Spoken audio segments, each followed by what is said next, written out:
Let's move on to tonight's special guest. With us in Los Angeles, Vincent Bugliosi, who will be forever known as the man who prosecuted and put Charles Manson behind bars. During Mr. Bugliosi's 8-year career in the Los Angeles District Attorney's Office, Vince was successful in 105 out of 106 felony jury trials that included winning 21 consecutive murder cases for the prosecution. He later wrote Helter Skelter about the Manson murders. It is still the best-selling true crime book in publishing history since the Simpson verdict last week. Vince has turned down literally dozens of requests to appear on other programs, so I'm especially pleased to welcome here tonight. Vince, I want to get right to it. This is our mandatory short segment, so I may be interrupting your first response. Obviously, what I want to know is your visceral reaction to the Simpson verdict.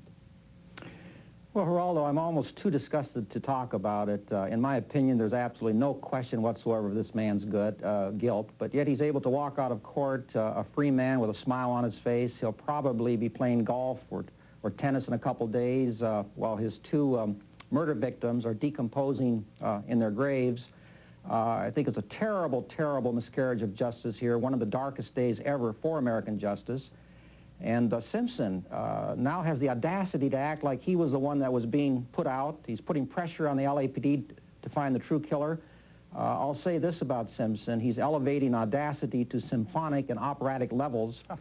As I've told you before, Geraldo, in all my years, other than cases where the killer is apprehended during the perpetration of a homicide, I've never seen a more obvious case of guilt. If Simpson is innocent, Geraldo, then these two people are still alive. When you find someone's blood, when someone's blood is at the murder scene, that's really the end of the ball game. There's nothing more to say. And here, not only was Simpson's blood found at the murder scene, but the victim's blood was found inside his car and home. And under these circumstances, there's just no possible way for him to be innocent. Not in the world in which we live, only in a fantasy world.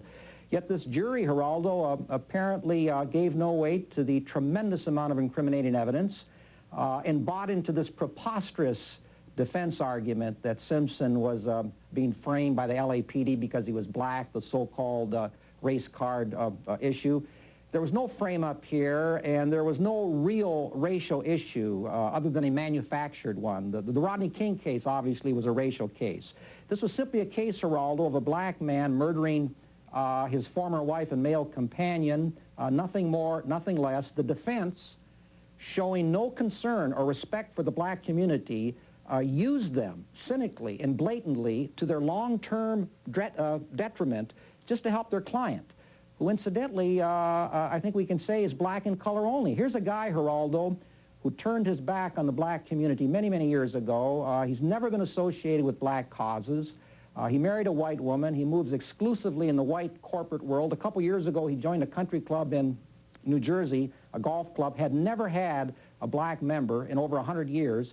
And yet the black community is supporting this guy like he's some civil rights leader. Vince, right there, let's cut. This is a good place to cut. I've got to take the mandatory break. I alert everybody Alan Dershowitz will give the other